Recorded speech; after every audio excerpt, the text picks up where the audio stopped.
title is Meet the Dirtiest Player in NBA History. Sean has been requesting this video, and it was a good one on the list, so it has finally arrived. Oh, why is it Jordan blood? Before we get into the video, guys, smash that subscribe and the follow button if you haven't already. Make sure you subscribe, guys. Yeah. Oh, our blue lights. Let's turn that on. For ambience, because people like the ambience. That's better. How much of a difference that makes. Oh, Juice, I appreciate the sub, man. Love that. Gifted. Whoever got that gifted. Thank you. You can watch us ad-free now, and you get the emoji, so well done. Yeah. Say thank you to Juice, whoever gets that. Let's go. Jordan's signature move was the fadeaway. Kareem had the skyhook. Skyhook up and Hakeem did the dream shake.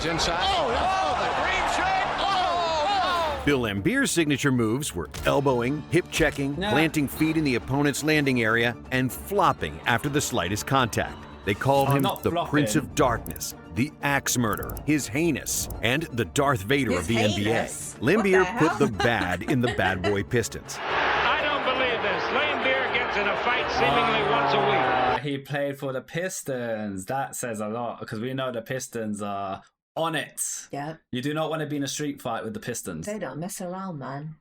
Everybody hated his guts, and most of his opponents still hate him today. You never really liked Laimbeer in any social situation. No. Yeah. It's because he was a dirty player. However, despite his well-deserved bad boy reputation, Bill Laimbeer isn't just some fist-swinging brute who punched people because he couldn't really play. In the 80s, Laimbeer was the best defensive rebounder in the NBA, and he was one of the first centers that could make threes and was a better free throw shooter than Michael Jordan. He was also super smart, and the majority of his antics were thought out and served a purpose to distract his opponents. I don't fight.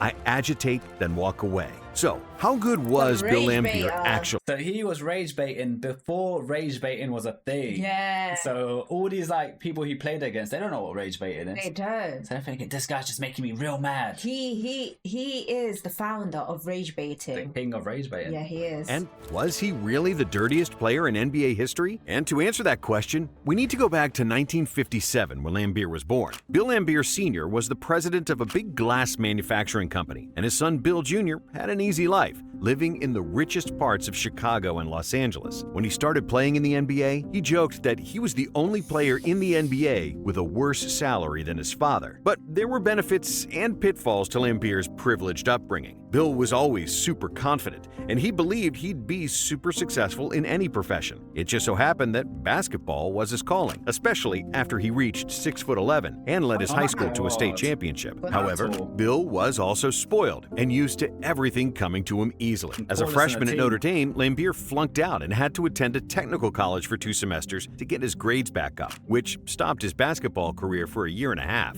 And when he did return to Notre Dame's lineup for his junior and senior years, he didn't impress. Just 7 points and 6 rebounds per game didn't leave anybody in awe. So it wasn't surprising when he dropped to the 3rd round of the 1979 NBA draft as the 65th overall pick by the Cavaliers. The Cavs weren't exactly thrilled with Bill for several reasons. Laimbeer wasn't particularly fast or athletic, and he wasn't a good post-up player. While all the great NBA centers had polished post moves and could make shots over both shoulders, Laimbeer didn't want to be like them, and he wanted to shoot jumpers like guards. The Cavs were reluctant to even offer Bill a contract, and when they finally did, some 2 months after he got drafted, he had already signed another deal with Brescia in Italy. And in Europe, Laimbeer thrived, averaging 21 points and 12 rebounds for one season, after which he returned to the NBA at the age of 23. And as a rookie, Bill did fairly well, averaging 10 points and 8 rebounds for Cleveland, despite being second. I think with European basketball, like, the NBA seems to be a lot more intense and harder, in my opinion. And for that reason, some people may struggle going, like, if they're NBA level, they will still struggle just going straight into the NBA. I feel like European basketball is a good stepping stone. And then when you're like at a sick level in Europe, you can translate that to the NBA. But rather, some people will go, if they didn't go Europe and they just started in the NBA and stuck to it, they'll fail. But they built the confidence and the experience they needed in Europe.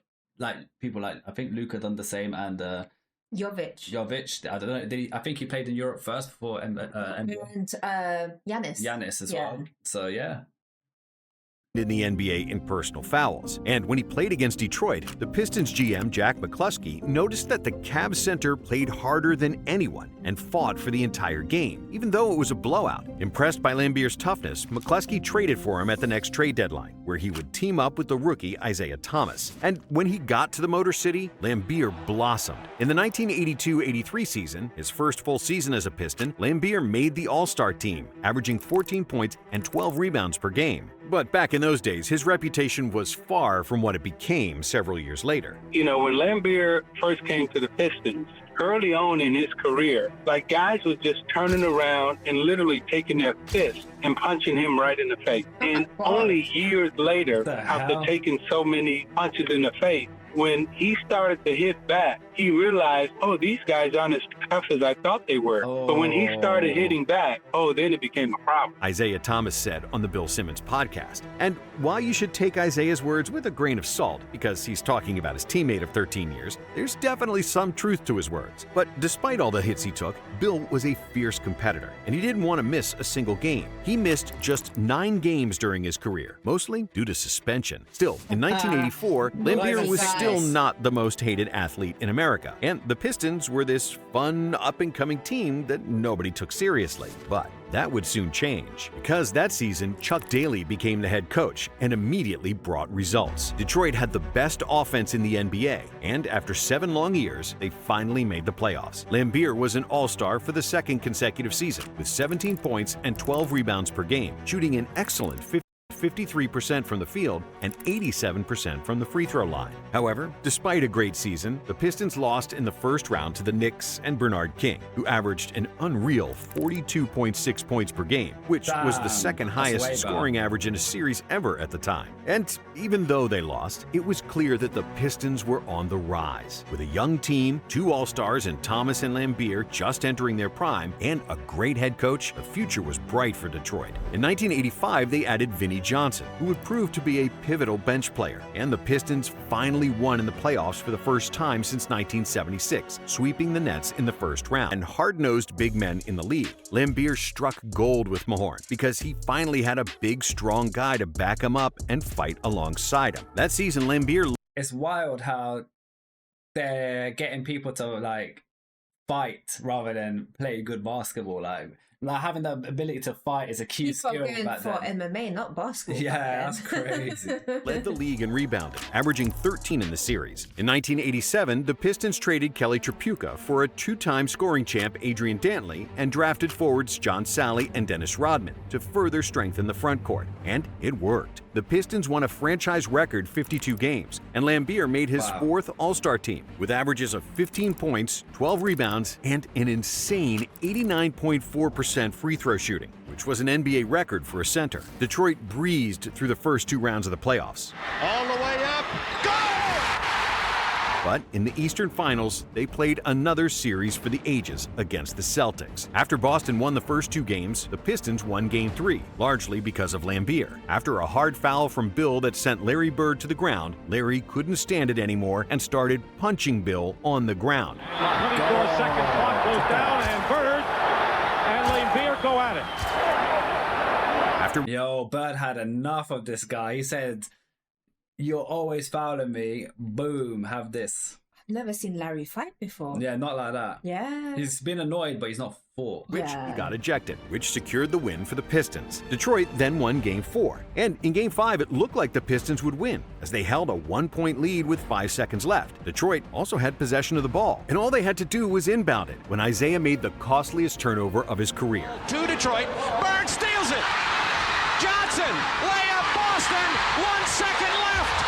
1 second left. Other than the Celtics win and great play by Bird, this game will also be remembered for another fight between Parrish and Lambier. And once again, the Celtics center couldn't take Lambier's antics anymore, punching him 2 times. The tip by Parrish. He can't get it to fall, and Parrish takes Lambier to the ground. Even though he wasn't ejected from the game, Parrish was suspended for Game 6, and Detroit used his absence to force a Game 7. And the Pistons are going to send this to a 7th game at Boston Saturday. And even though Lambier indirectly won 2 games by taunting confronting Bird and Parrish and getting them ejected, in Game 7, Bird pushed the Celtics to a close victory and another finals appearance, despite Detroit averaging 4 more points than Boston in that series. The Boston Celtics will go to the finals again.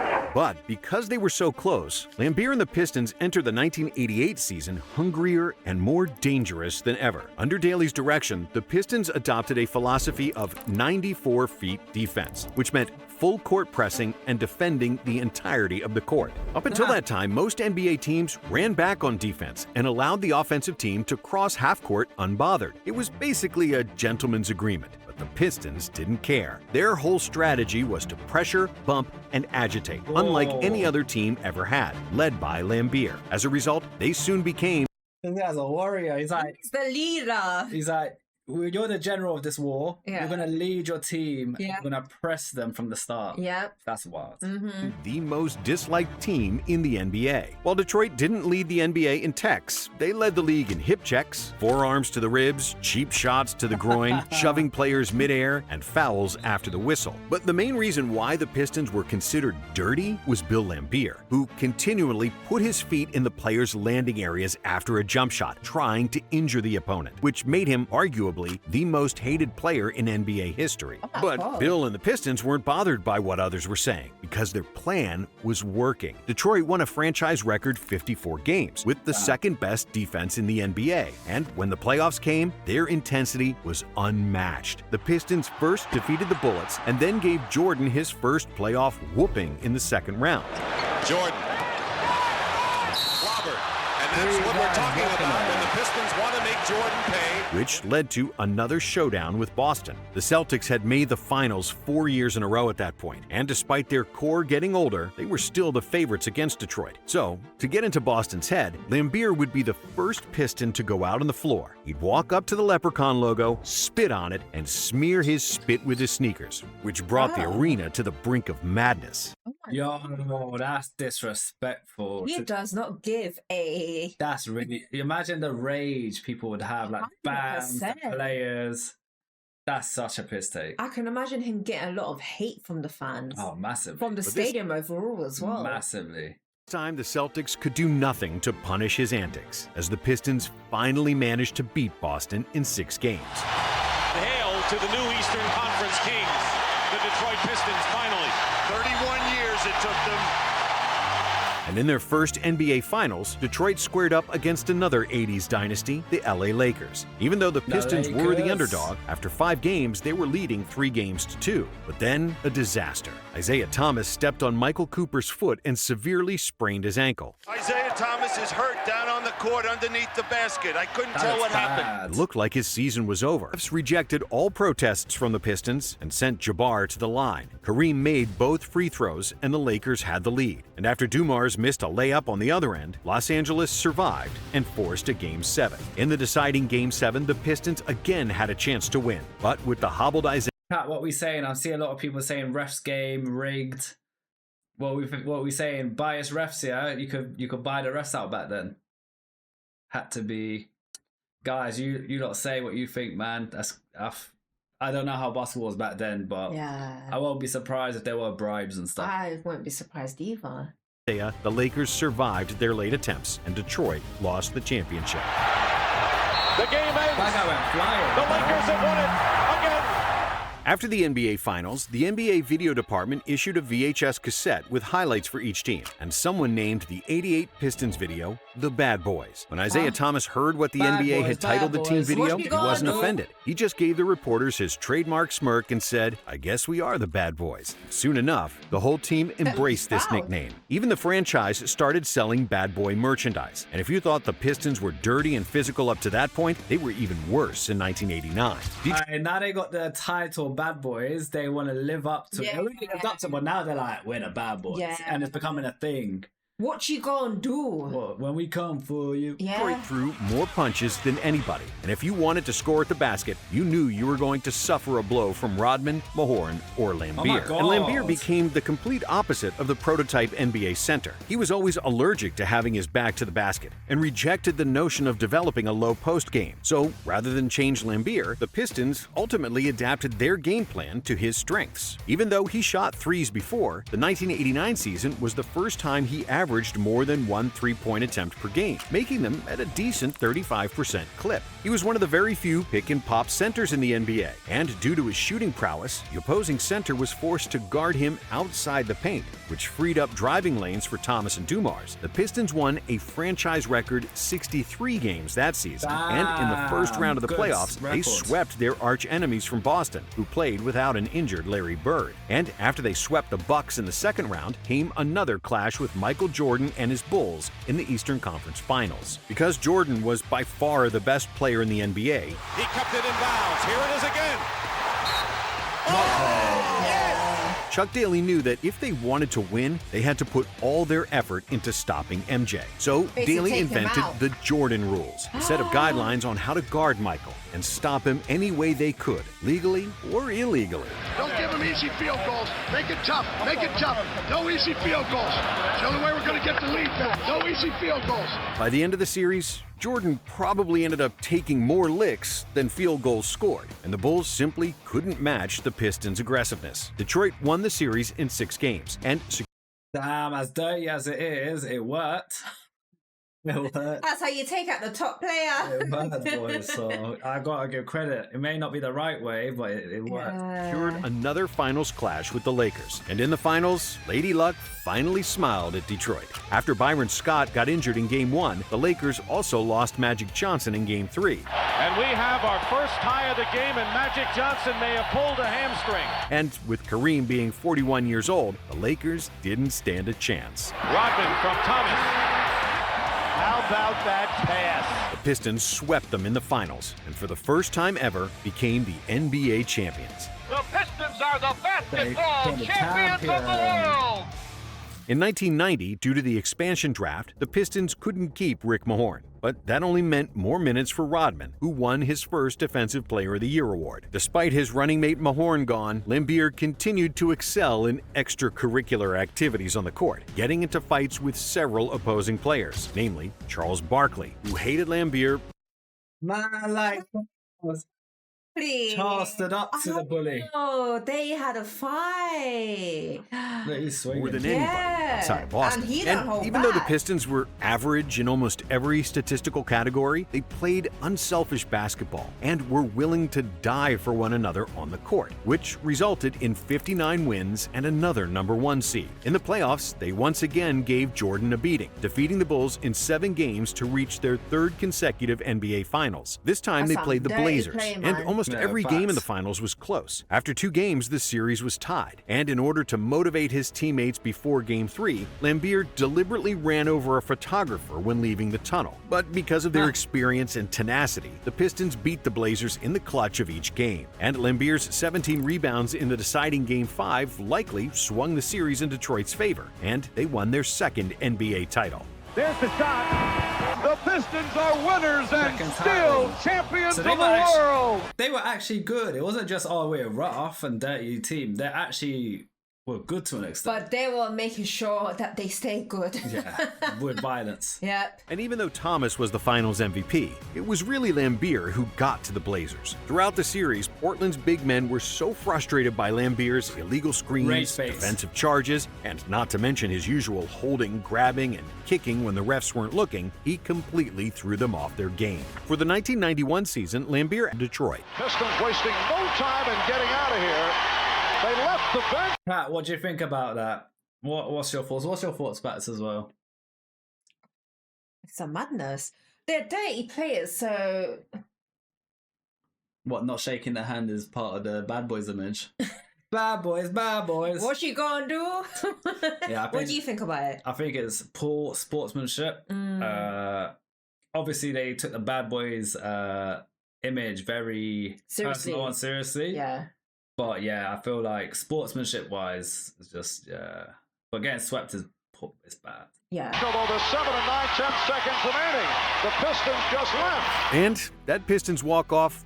So, how Long good was career, Lambier 36 actually? And was for he basketball. really the dirtiest player ever? The answer to the first question was given by Lambier himself. In one interview, he said that he always knew that he didn't have the talent of Kareem or Moses Malone, but what he had, he used to the fullest. Yeah, he Despite a did. minuscule vertical leap and fairly slow feet, Lambier combated that by becoming a master of positioning and anticipating, which made him an excellent rebounder and help defender. He's the third best free throw shooter ever amongst centers. He was a willing passer, and if he played in the modern era with more shooting, Lambier would certainly average more points. To Isaiah, trapped in backcourt. Long lob to Billy. He'll square up and gun left wing. It goes!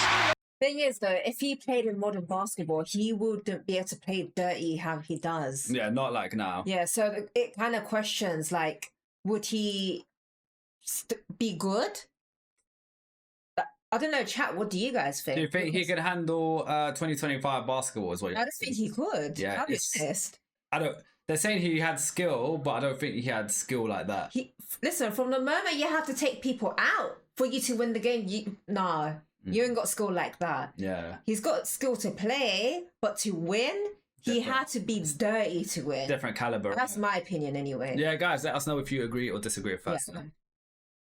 Bill Lambier has 10,000 career points. A four-time All-Star, Lambier became the 19th player in league history to amass more than 10,000 points and 10,000 rebounds, and his 25% defensive rebounding rate currently ranks 34th all-time. And as far as his dirty play, you're damn right that Lambier crossed the line sometimes. But Bill was always pretty honest and level-headed about that, too. My job was to make sure you focused on me and didn't mess with our guards. We're in the entertainment business, and you want to give the fans what they want. If they want great plays, Is they that look for himself? Isaiah Thomas. If they want steady plays, they look for Joe Dumars. If they want comic relief, they look for me. Lambier was the perfect heel for the NBA, an anti-hero who the crowds loved to hate. But it's undeniable that he was popular and put butts in seats. A longtime Pistons announcer, George Blaha, said this: Lambier rarely hit anyone, he just drove them nuts. He delighted in getting under your skin. He constantly was trying to gain not only the physical edge, but also the mental edge. If he could make you lose your concentration, then he'd won, because he never seemed to lose his cool. And most of his opponents share the same sentiment, like Kurt Rambis. I respect the guy. He'll do anything, whether it's flopping to get a call or agitating someone to get them out of their game. You gotta give him credit. We're not out here to win popularity contests. Everybody tries to do a little holding, grabbing, intimidating. But I don't